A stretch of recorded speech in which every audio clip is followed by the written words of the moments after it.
de la confesión de fe, penúltimo capítulo. Ya estamos llegando, amados hermanos, al final de nuestro estudio de la confesión de fe. A lo largo ya de 2 años y medio hemos estado estudiando la confesión de fe. Sé que muchos no han estado desde el principio, otros no han estado al final, pero esta es la primera vuelta que le hacemos a la confesión. Esperamos más adelante seguir profundizando más en ella para que todas estas doctrinas de la palabra del Señor tan importantes estén a flor de piel en nosotros, para nuestro entendimiento y nuestra adoración a Dios. Capítulo 31 de la confesión. Hoy estudiaremos solamente el párrafo 1. Dice así, el capítulo 31 es el título del estado del hombre después de la muerte y de la resurrección de los muertos. Esto lo estamos viendo en el discipulado con nuestro hermano Ángel, con nuestra hermana Joana, Vicente también lo estamos viendo. Dice el párrafo 1 así: los cuerpos de los hombres vuelven al polvo después de la muerte y ven corrupción, pero sus almas, que no mueren ni duermen, teniendo una subsistencia inmortal, vuelven inmediatamente a Dios que la dio.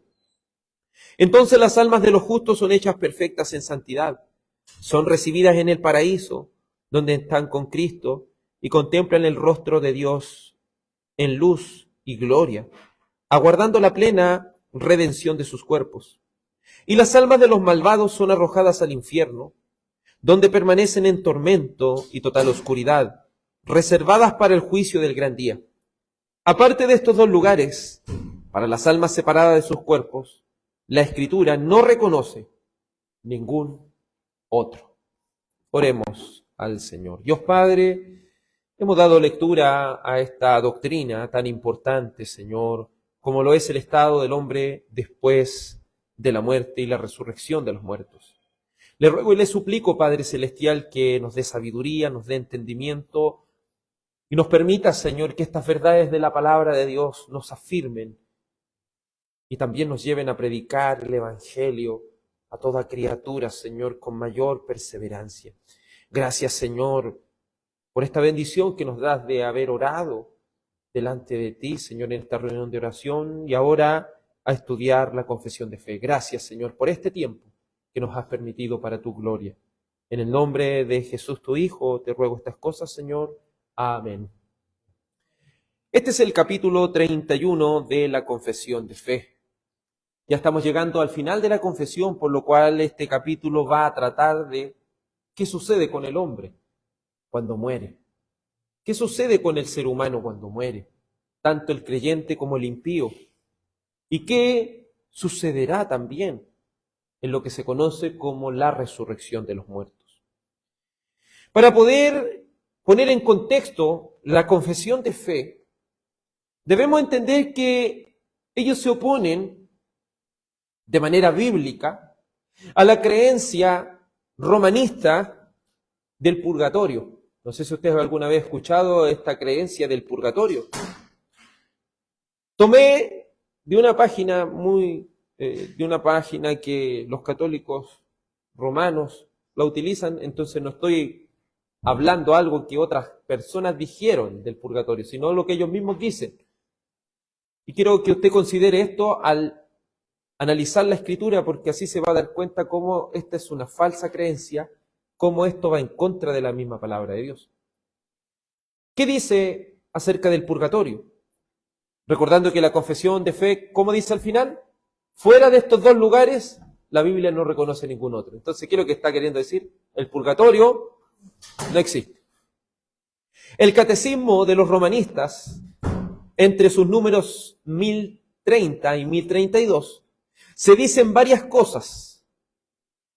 Los que mueren en gracia, mire, escuche lo que ellos dicen, los que mueren en gracia y en amistad de Dios, pero imperfectamente purificados, aunque están seguros de su eterna salvación, sufren después de su muerte una purificación, a fin de obtener la santidad necesaria para entrar en alegría del cielo. Se trata de un castigo completamente distinto al de los condenados al infierno. Esta creencia es apoyada por el libro apócrifo de Macabeos. Mire lo que dice la segunda de Macabeos 12:46. Por eso mandó Judas Macabeo a hacer este sacrificio expiatorio en favor de los muertos, para que quedaran liberados del pecado. ¿Se fija cómo la primera parte de la confesión de fe que hablaba, y si usted se va a los primeros capítulos se va a dar cuenta que habla de que solamente se reconocen 66 libros de la Biblia? Si usted ve los romanistas, tienen más que eso, 72. Dentro de esos libros ellos tienen Macabeos, primera Macabeo, segunda Macabeo, y esos libros, en la segunda de Macabeo apoya el purgatorio, entonces por eso ellos lo tienen, ¿se fijan? Que no es al azar, por eso ese libro es considerado como apócrifa, como un libro que no está bajo el canon, porque tiene doctrinas y creencias que no se ajustan a la Escritura. ¿Se fija por qué este libro no puede estar en la Escritura? Porque ¿dónde más en la Escritura puede leer una herejía como esa? Mire lo que dice Macabeo, que él hizo sacrificio expiatorio por los muertos. ¿Dónde dice que la expiación es por la gente que está muerta?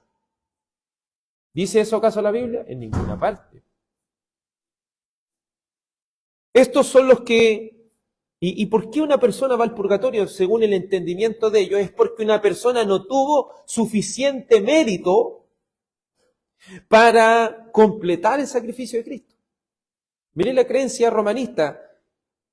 Estas personas que van al purgatorio son salvas, pero al no calificar en un nivel de santidad, ellos quedan en ese purgatorio para ahí purgarse de todo lo malo y ahí ascender al cielo. Esto sirvió para que ellos cobraran indulgencias para que una persona, por ejemplo, si usted le pagaba 1 millón de pesos, un ejemplo, el Papa le hacía una bula papal y su familiar tenía 10 años menos en el purgatorio. ¿Se fija cómo ellos iban haciendo y todo esto lo iban mezclando con estas cosas? Pero mire la herejía que está en el fondo. Una persona que no tiene suficiente mérito, o sea, obras, para llegar al cielo.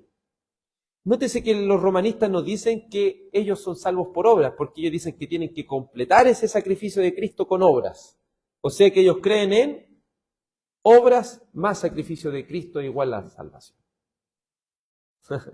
Algo totalmente lejano y contrario a la palabra de Dios. Porque se necesita más mérito para completar el mérito de Cristo. No. El mérito de Cristo es total y completo. Por eso la doctrina romanista es totalmente antibíblica. Creemos lo que dice Efesios 2:8. Por gracia sois salvos por medio de la fe. Es decir, esto no es de vosotros, es un don de Dios. ¿Qué es lo que quiere decir esto? Que si una persona es salva, es solamente salva por la gracia, por el favor inmerecido e inmérito de Dios. Por eso se dice inmérito, ¿se fija? Porque el romanista dice que usted necesita completar con sus obras para que así el sacrificio de Cristo se aplique. Acá es todo lo contrario. Por la fe salvadora, en la gracia de Dios somos salvos. Y esa fe es la que produce obra, pero ellos dicen que es obras más el sacrificio de Cristo lo que le da como resultado la salvación. Por eso está el purgatorio y por eso que ellos creen tanto en esta doctrina para justificar eso. Pero eso es contrario a lo que Hebreos 10:38 dice. El justo vivirá por fe. No dice fe más mérito. Vivirá por fe. ¿En quién? En Cristo y solamente en Cristo, en su vida perfecta y en su muerte. Sería contrario a lo que Romanos 5:1 dice, justificados pues por la fe tenemos paz para con Dios por medio de nuestro Señor Jesucristo, por quien tenemos entrada por la fe a esta gracia. Entonces somos declarados justos solamente por la fe en Jesucristo. Pero ellos dicen, somos declarados justos por la fe más obras en Jesucristo. ¿Se fijan? Ellos le añaden una cosa más. Por eso, y lo hablamos con el hermano José, ellos tienen esa creencia y a veces a muchos evangélicos se les pega, pórtese bien. ¿Se fija? No, se está portando mal. O una persona hace una obra buena, me gané un porotito para arriba. No sé si usted ha escuchado eso, me gané un porotito más. Porque usted tiene que tener esa clase de mérito. Lo explicamos hace un tiempo atrás con respecto a esto. que se habla del mérito condigno, ¿se acuerdan? Cuando había también mucho mérito que los santos, por eso los canonizan, porque ellos tienen tanto mérito que pueden regalarle un poco a otras personas. Tienen tanta obra que le pueden regalar a otros. Pero eso es totalmente contrario a la palabra del Señor. Entendiendo esto, podemos ir a la confesión de fe. Voy a rogar a mi hermano José que pueda ir a Génesis 3:19. Génesis 3:19. El hermano Ángel, por favor, a Hechos 13:36. Hechos 13:36. La hermana Yael, por favor, 1 Corintios 15:22. 1 Corintios 15:22. El hermano Claudio, por favor, Génesis 2:7. Génesis 2:7. El hermano Vicente, por favor, Santiago 2:26. Santiago 2:26. La hermana Joana no puede, ¿o sí? Ya. Mateo 10:28. Mateo 10:28.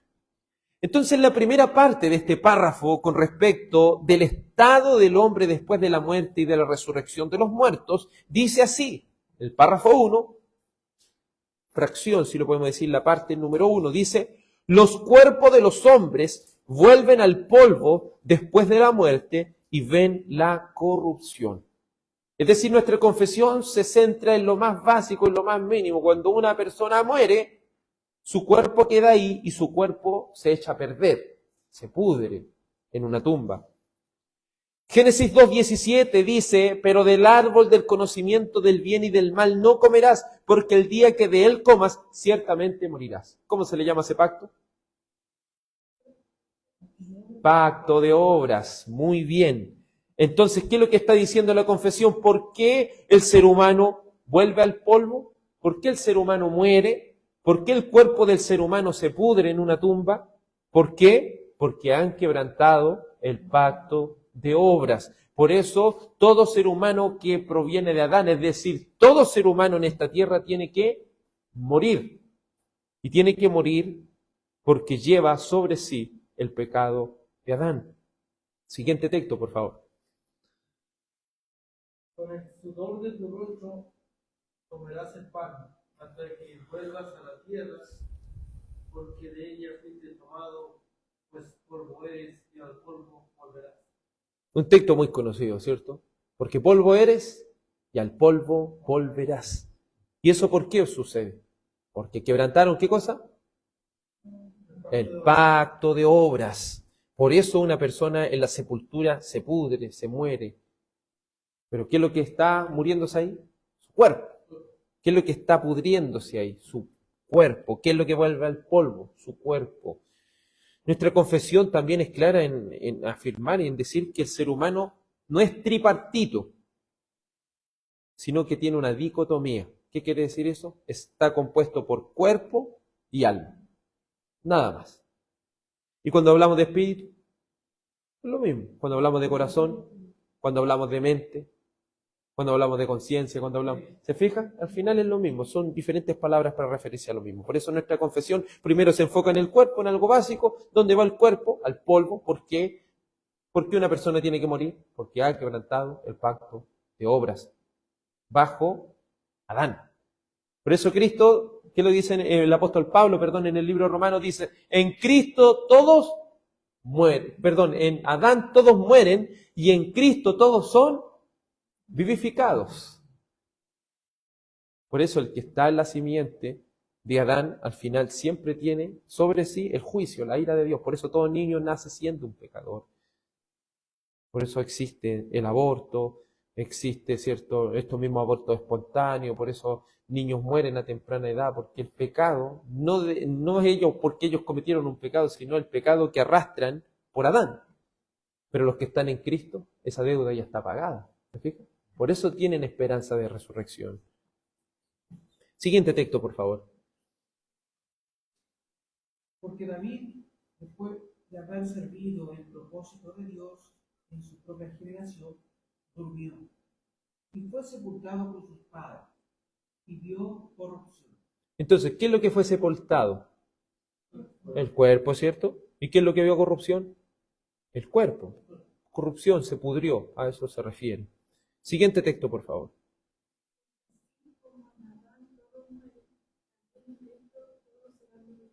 ¿Cierto? Rectifico, 1 Corintios 15, 22. Porque así como en Adán todos mueren, también en Cristo todos serán vivificados. Por eso solamente hay dos simientes, o está en Cristo o está en Adán. Y en Adán todos mueren. ¿Pero dónde hay esperanza? En Cristo. La segunda parte de este párrafo 1 dice, pero sus almas, ¿se fijan? O sea, se centró en el cuerpo, algo básico, va a la tierra, pero ¿qué pasa con su alma? El ser humano es una dicotomía, dos. Tomía, ¿cierto? Que está compuesto por dos. Cuerpo. ¿Qué pasa con su cuerpo? Se pudre en la muerte. ¿Pero qué pasa con su alma? Pero sus almas, que ni mueren ni duermen, teniendo una subsistencia inmortal, vuelven inmediatamente a Dios que las dio. Ese es un texto muy conocido de Eclesiastés, ¿cierto? Cuando dice, y vuelve a Dios que lo dio. Muchas personas dicen, ¿ve que todos los vamos al cielo? No, pero vuelven a Dios ¿para qué? ¿A dónde va a ser? ¿Se va con el Señor o al infierno? ¿A eso cómo le llamamos? Estado intermedio. Muy bien, hermano Ángel, a eso se le llama estado intermedio. Es decir, ahora la confesión está hablando en esa sección, en el estado intermedio. Pero sus almas que ni mueren ni duermen, teniendo una subsistencia inmortal, porque el alma no puede morir, dice, vuelven inmediatamente a Dios que la dio. Por favor, siguiente texto. Entonces el Señor Dios tomó al hombre del polvo de la tierra y sopló en su nariz aliento de vida, y fue el hombre un ser viviente. Entonces la confesión es clara en decir que el hombre está compuesto por cuerpo y alma. Eso lo ve en Génesis. ¿Qué es lo que sopla? Espíritu. ¿Se fija? No dice que le sopla el alma, sino que de manera intercambiable alma, espíritu. Aliento, vida. Lo forma del polvo y luego sopla. Por eso la palabra viento es de manera intercambiable como espíritu. Viento, aliento, vida. Siguiente texto, por favor.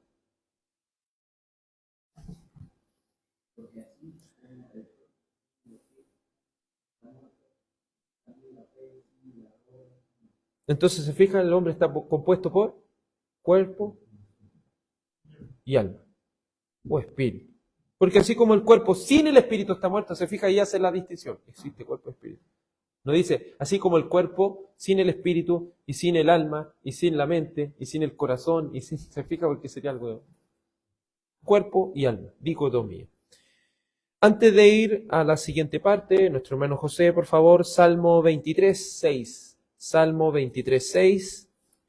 Hermano Ángel, por favor, Isaías 66, 1. Isaías 66, 1. Hermana Yael, por favor, Hechos 1, 9 al 11. Hechos 1, 9 al 11. Hermano Claudio, por favor, 2 Corintios 5, del 6 al 8. 2 Corintios 5, del 6 al 8. Y Vicente, por favor, Efesios 4, 10. Efesios 4, 10. Hermana Joana, por favor. No teman a los que matan el cuerpo, pero no pueden matar el alma. Más bien teman a aquel que puede hacer perecer tanto el alma como el cuerpo del infierno. Entonces nuestra alma tiene una subsistencia inmortal. El cuerpo muere, pero el alma no. Por eso no existe la reencarnación. Porque la reencarnación significa que esa persona va reencarnando en otra cosa, en otra cosa, en otra cosa, en otra cosa. Eso no existe. Tenemos un alma y tenemos un cuerpo. Lo que queda ahí es el cuerpo. Tampoco existe los que creen que se aniquilan las personas.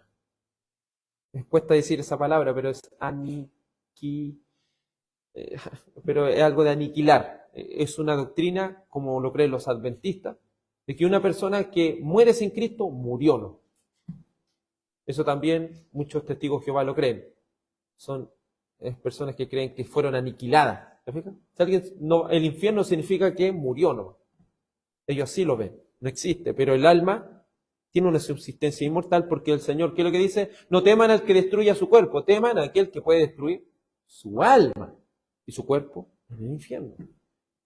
Entonces ahí está hablando de que verdaderamente el alma es inmortal y va a tener que rendir cuentas delante de Dios. Siguiente texto, por favor. Salmo 23:6. Sí.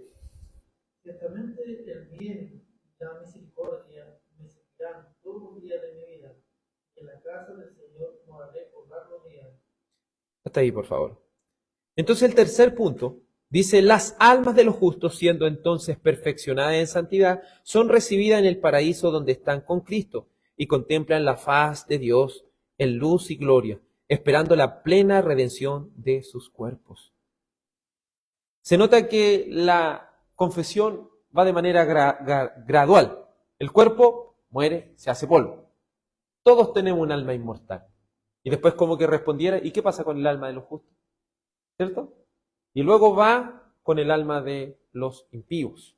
Entonces primero va a ver qué pasa con el alma inmortal en el estado intermedio, el alma de los justos. ¿Qué pasa con esa alma? Dice, el alma de los justos siendo entonces perfeccionada en santidad. ¿Qué va a pasar con nuestras almas si morimos en Cristo? Son perfeccionadas en santidad. Es decir, ya no vamos a estar con un alma pecadora, porque vamos ¿a dónde? Al cielo. Vamos al reino de Dios.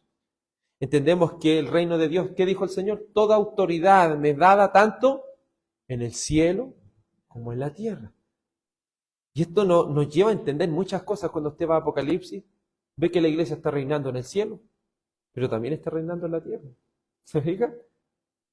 Porque los que mueren en Cristo están reinando con Él en el cielo. Y nosotros estamos reinando como iglesia militante aquí.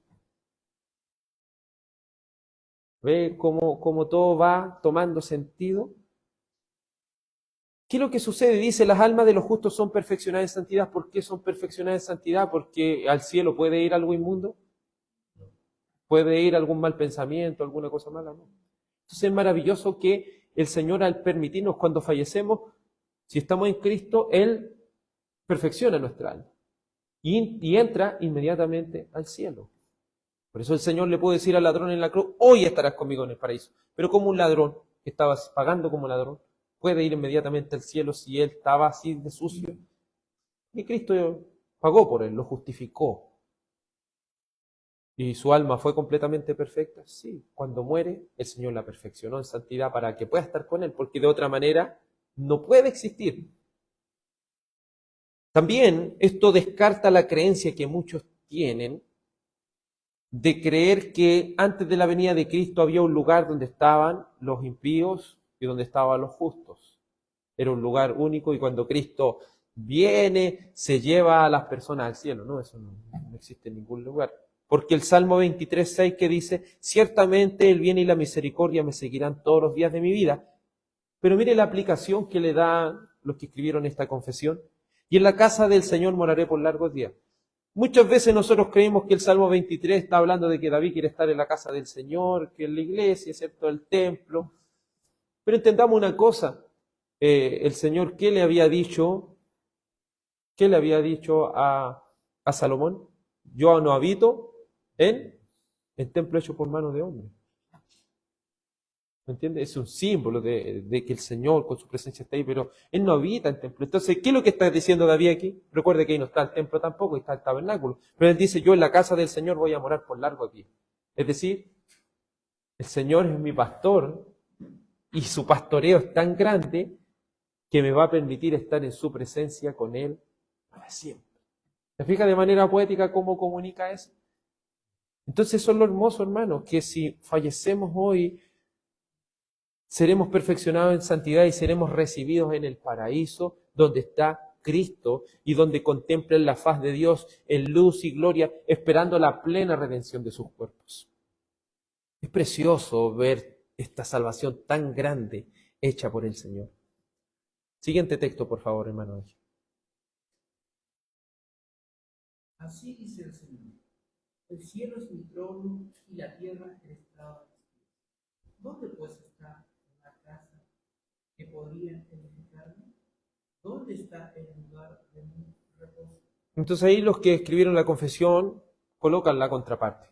Si David estaba hablando de la casa de Dios aquí en la tierra, ¿Por qué el Señor dice que no habita en templo hecho por la mano del hombre? ¿Está diciendo que Él quiere vivir en la iglesia por siempre, en el lugar de reunión? No, Él está diciendo yo quiero estar con mi Señor y mis hermanos, con la iglesia que está en el cielo. Es precioso, hermano, estas cosas que la palabra del Señor nos va abriendo, nos va entendiendo, nos va mostrando con claridad. Por eso palabras como el reino de Dios, como el seno de Abraham, como el reino de los cielos, como el paraíso, todo esto son palabras que nombran un solo lugar: estar en la presencia del Señor. ¿Pero están completos ellos ahí? No. Por eso, hermano, también debemos entender la otra parte. No podemos centrarnos solamente en el cielo, porque el cielo es un lugar intermedio solamente. Es un lugar intermedio solamente. Más adelante vamos a ver eso. Por favor, hermana Yael. Después de haber dicho estas cosas, fue elevado mientras él lo miraba. Una nube lo recibió y lo ocultó de sus ojos. Mientras Jesús seguía estando mirando fijamente al cielo, se le presentaron dos hombres en vestiduras blancas, que le dijeron: varones galileos, ¿por qué están mirando al cielo? ¿Por qué están mirando al cielo? Este mismo Jesús que ha sido tomado de ustedes al cielo, vendrá de la misma manera como lo han visto en el cielo. Entonces, ¿Cristo dónde ascendió? ¿A dónde? Al cielo, ¿se fija? Entonces el cielo es un lugar intermedio donde, ¿por qué intermedio? Porque dice, así como le has visto subir, así Él también va a regresar. Por eso cuando hablamos de Primera de Tesalonicenses, que los muertos en Cristo resucitarán primero, ¿qué es lo que quiere decir eso? Que los muertos están durmiendo y que ahí van a ir al arrebatamiento y van a ir al cielo. ¿Se fija que sería ilógico pensar eso? Ahora que usted lee Primera de Tesalonicenses, es imposible de que ahora van al cielo, pues si ya están en el cielo, ¿cómo van a ir al cielo de nuevo? ¿Se fija? Lo que está hablando es de la segunda venida de Cristo, la resurrección. Por eso no existe ese arrebatamiento antes de la tribulación, de que el Señor se lleva a las personas al cielo y aquí en la tierra queda la grande, como dice, queda tanto juicio, tantas cosas, y después el Señor vuelve otra vez. Eso no existe. Bíblicamente, de manera clara, el Señor regresa. ¿Y con quién regresa? Con los muertos en Cristo, los cuales van a resucitar primero, y luego nosotros los que quedemos seremos arrebatados con ellos. ¿Pero para qué? Para recibir al Señor en el aire. ¿Por qué? Porque todo eso tiene un trasfondo. Cuando los grandes conquistadores venían a tomar la ciudad, venían a tomar su propiedad, después de haberla conquistado, ellos venían con todas sus huestes. ¿Me fija? Para entrar a su reino. Entonces, ¿eso qué quiere decir? Me estoy adelantando un poco, pero es para que usted vaya entendiendo cómo va esta conexión natural, de que no hay que decir que en tantos años, 1200 días, se fija que hay tanta gente que se hace lo hace esto tan complicado, en realidad es natural. Están en el cielo en estado intermedio. Por eso me da tristeza que la mayor cantidad de las canciones e himnos cristianos hablan del cielo, como si fuera un lugar final. Pero no entienden de que el cielo solamente es un estado intermedio. Nuestras canciones debieran estar hablando del reino. Por eso me encantan tanto los salmos, porque no solo me encantan, sino que la misma palabra los coloca ahí. Siempre, ¿a qué habla? El reino. Del reino de Dios. Del reino triunfante del Señor. Entonces ese debe ser nuestro deseo, y ese es el deseo de las almas de la iglesia que está en el cielo. No solo estar ahí como almas porque no están completos, ¿qué es lo que le hace falta a su cuerpo? Es decir, anhelan la resurrección. Siguiente texto, por favor. Por tanto, animados siempre, sabiendo que mientras habitamos en el cuerpo, estamos ausentes del Señor, porque por fe andamos, no por vista, pero cobramos ánimo y preferimos más bien estar ausentes del cuerpo y habitar con el Señor. Entonces se fija si la iglesia fuera arrebatada para ir al cielo y los muertos fueran arrebatados para ir al cielo. ¿Por qué él dice que si él muere, ¿a dónde va a ir?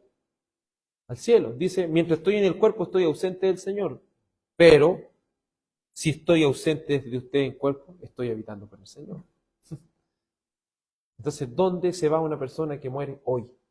Un cristiano, un nacido de nuevo, ¿dónde se va? Inmediatamente al cielo. Inmediatamente al cielo. Si es un justo del Señor. Antes que lea Vicente, le voy a pedir a mi hermano José, por favor, que pueda leer Filipenses 1:21 al 23. Filipenses 1:21 al 23. El hermano Ángel, por favor, Hebreos 12:23. Hebreos 12:23. La hermana Yael, por favor, Apocalipsis 6:9 al 11. Apocalipsis 6:9 al 11. Hermana Joana, ¿ya tiene un texto usted, cierto? ¿No? Hermano Vicente, ¿sí? Sí. Hermana Joana, por favor, Lucas 16:22 al 26. Lucas 16:22 al 26. ¿Cuál le había dado usted, hermano Vicente?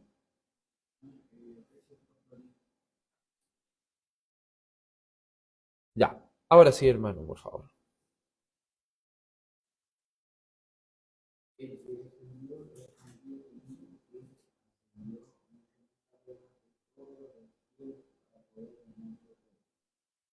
Entonces dice, el que descendió es también el mismo que ascendió mucho más arriba de todos los cielos para poder llenarlo todo. ¿A dónde ascendió Cristo?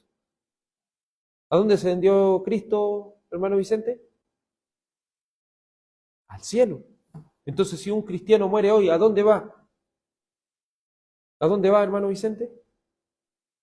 Si un cristiano muere hoy, ¿a dónde va? Al cielo. Es así, amado hermano, por la gracia del Señor. ¿Le había dado el mismo, hermano, o no? No. Ya, ahora sí, por favor. Sí. Pues para mí el vivir es Cristo y el morir es ganancia. Pero si el vivir en la carne, significa para mí una labor fructífera.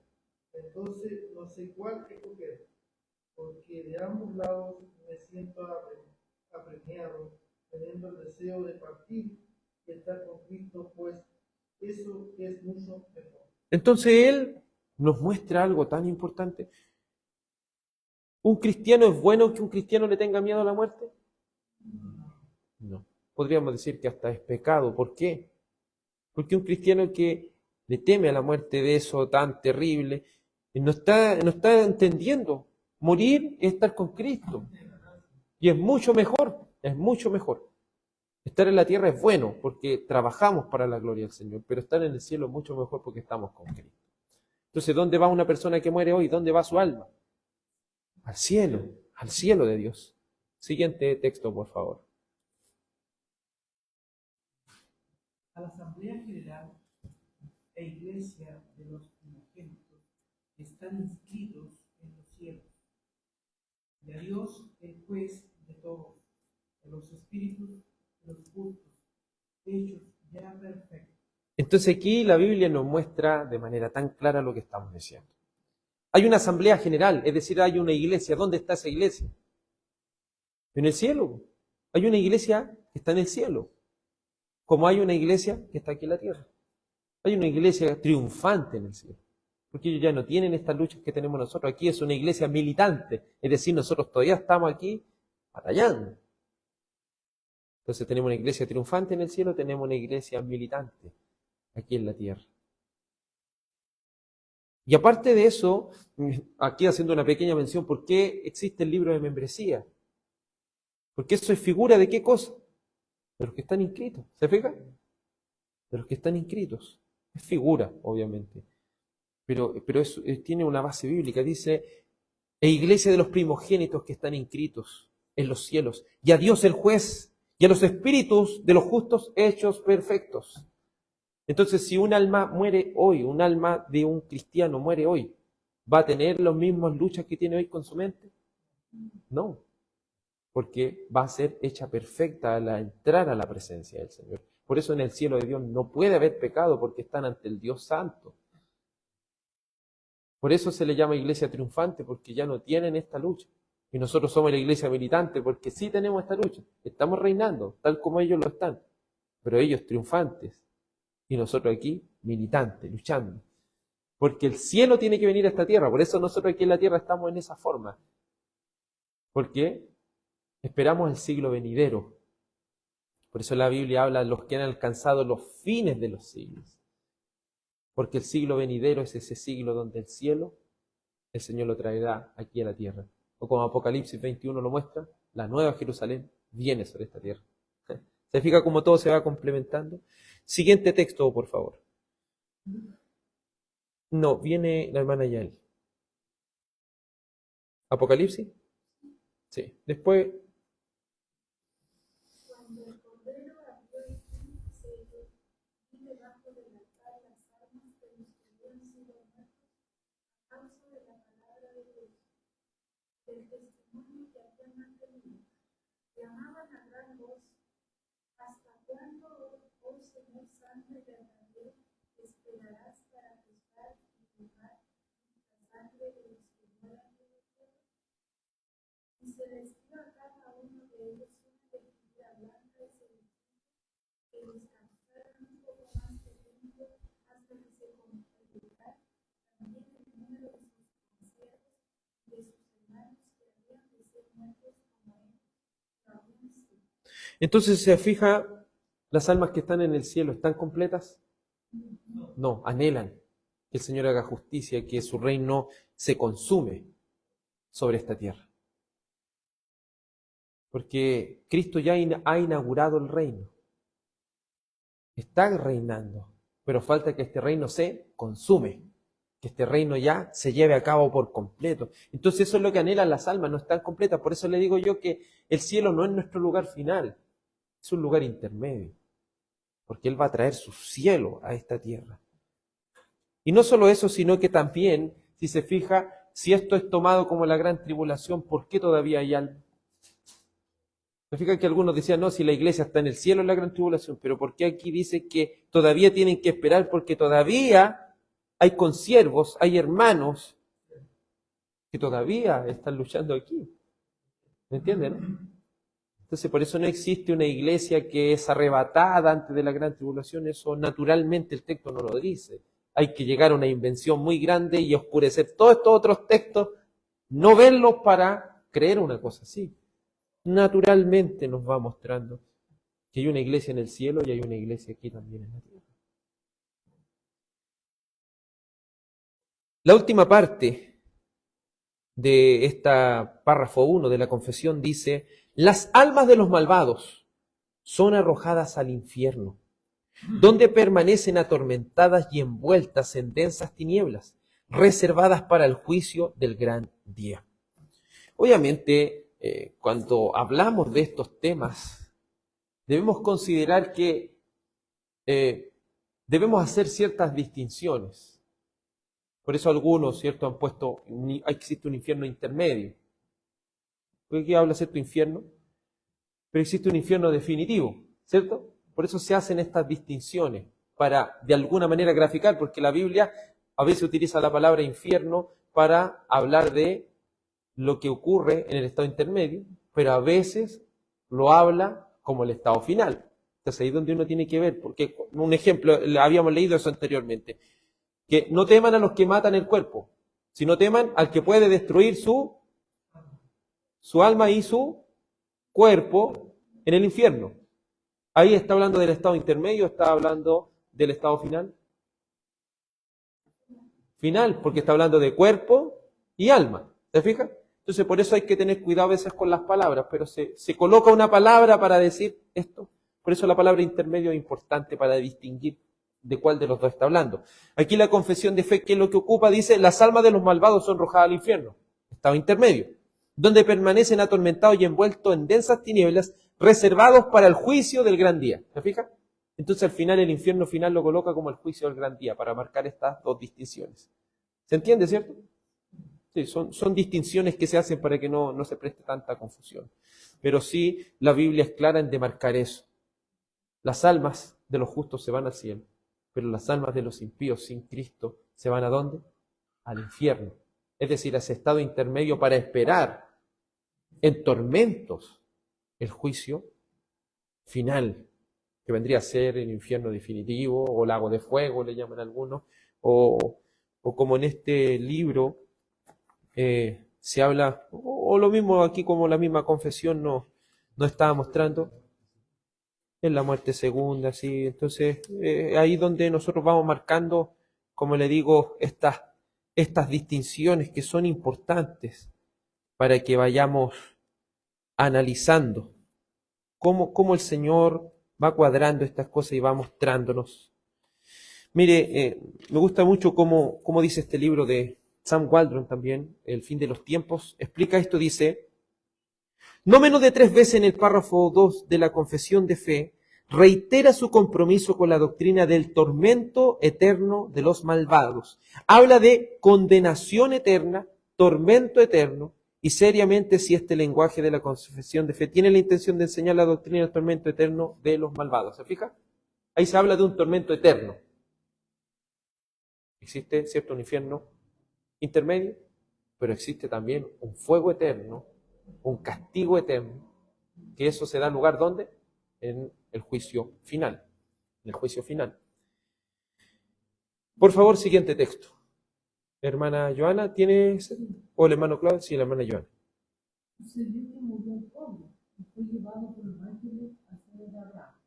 Y murió también el rico y fue sepultado en el Hades. El rico asustó porque estaba en el tormento y vio a Abraham a los lejos y a Lázaro en su seno. Y gritando dijo: Padre Abraham, ten misericordia de mí y envía a Lázaro para que moje la punta de su dedo en agua y refresque mi lengua, pues estoy en agonía en esta llama.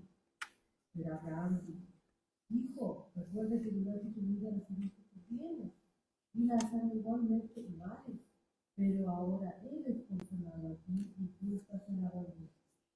Además de todo esto, hay un gran abismo puesto entre nosotros y ustedes, de modo que los que quieran pasar de aquí a ustedes no pueden, y tampoco nadie puede pasar de allá a nosotros. Entonces se fija cómo el alma de los impíos, inmediatamente cuando muere, ¿dónde se va? A un lugar o a un estado intermedio, ¿cierto? Esperando el juicio final. Algunos se han tomado de esto. Lucas 16, entienda, es una parábola. Por eso no espere encontrar aquí que cada detalle está viendo que hay 2 lugares que están ahí. No, si uno se empieza a fijar en eso se va a perder. Pero esto es una parábola. Una parábola es una enseñanza que nos muestra una verdad. ¿Y cuál es esa verdad? Cuando una persona muere, si es justo, obviamente justificado por Cristo, va al cielo. Pero si es impío, aunque tenga mucha riqueza, va a ir al estado intermedio, que es el infierno. Aunque lo estén sepultando ahí, aunque lo estén mandando al cielo, y quizá hemos ido a muchos velorios que van y dicen, esta persona se fue al cielo, y ¿quiénes son ellos para decir eso? De verdad, si a usted le toca algún día ir, trate de no hablar mejor de la persona que está ahí, trate de hablarle a los vivos, porque los muertos ya están o en el cielo o en el infierno. El último texto dice, 2 de Pedro 2:9. El Señor pues sabe rescatar de tentación a los piadosos y de reservar a los injustos bajo castigo para el día del juicio. ¿Está hablando del estado intermedio o el estado final de los impíos? Mire, 2 de Pedro 2:9. El Señor pues sabe rescatar de tentación a los piadosos, ¿cierto? Y reservar a los injustos bajo castigo para el día del juicio. Intermedio, porque los reserva para el día del juicio. Entonces, ese reservar, ese estado intermedio, la confesión le habla infierno. Y el juicio final es el estado eterno, donde los impíos por los siglos de los siglos serán condenados, como el mismo Apocalipsis 20, al final, en el juicio del gran trono blanco, lo deja muy claro. Termina la confesión con esta conclusión, dice, fuera de estos 2 lugares fuera de estos 2 lugares para las almas separadas de sus cuerpos, las Escrituras no admiten ningún otro. Es decir, ¿existe el purgatorio? No, en ninguna manera. Conclusión. En la muerte el cuerpo físico de todo hombre, ¿a dónde va? No, el cuerpo, escuchen bien. En la muerte, ¿el cuerpo a dónde va? El cuerpo físico. Al polvo, ¿cierto? Exacto. ¿Y el alma a dónde va? A Dios, sí, a Dios. Pero ¿a qué estado va? Recuerde, siempre usar términos porque los términos teológicos nos ordenan, porque si no, ¿me entiende? Vamos a llegar a muchas conclusiones. El alma, y estoy hablando del alma en general, el alma de un hombre, ¿a dónde va? Al estado intermedio. ¿Y cuál es el estado intermedio de los justos? El cielo. ¿Y cuál es el estado intermedio de los injustos? El infierno. ¿Y fuera de estos dos lugares hay otro? No, ¿cierto? Lo que dicen acerca del purgatorio es totalmente antibíblico y para poder afirmarlo utilizan un libro apócrifo que no está bajo el canon, que es lo que significa la palabra canon bíblico, la regla bíblica. La única regla que nosotros tenemos es los 66 libros. Y si en los 66 libros no nombra otro lugar, aunque lo diga el 67, 68, eso no existe. ¿Entienden? Eso no está dentro del canon bíblico, porque la Biblia está, si lo podemos decir, tan interconectada, porque es el Espíritu Santo que la inspiró. Entonces por eso van a meter estos libros que están ahí, el libro de Enoch, todo esto así, y en realidad no concuerdan, porque dicen cosas contrarias a la palabra de Dios. Hasta aquí, amados hermanos, el estudio del párrafo 1 de la confesión de fe. Oremos.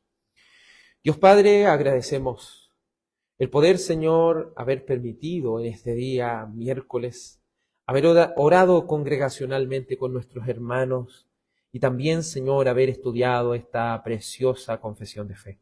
Gracias, Señor, porque nos has ido dando claridad para entender, Señor, tu palabra con más profundidad. Ayúdenos, Señor, a seguir indagando, a seguir profundizando, a seguir estudiando, Señor, con mayor diligencia estas cosas. Porque esto, Señor, ayuda a nuestra fe, ayuda a nuestra confianza que tenemos en las cosas del Señor. La claridad de las Escrituras nos libra de tanta amargura, de tantas maquinaciones que el enemigo quiere hacer. Gracias por esa seguridad, oh Padre, que tenemos por medio de tu Santo Hijo Jesús, quien ha vivido una vida perfecta por nosotros y quien ha pagado en la cruz nuestros pecados pasados, presentes y futuros. Gracias, oh Padre, porque esta salvación es tan perfecta, que no depende de nuestros méritos y que ni siquiera debemos completar méritos para alcanzar esta salvación. Porque esta salvación es por gracia y solo por gracia, por medio de la fe solamente en Jesucristo, el Hijo de Dios. Gracias te damos, Señor, por esta doble imputación, porque nos has imputado tu justicia y el Padre ha cargado nuestros pecados sobre el Hijo de Dios. Gracias, Señor, te damos por la bendición que nos darás el día que fallezcamos, Señor, porque nuestra alma será perfeccionada y será reunida con Cristo, esperando la resurrección. Gracias, Señor, por todo lo que nos das. Amén.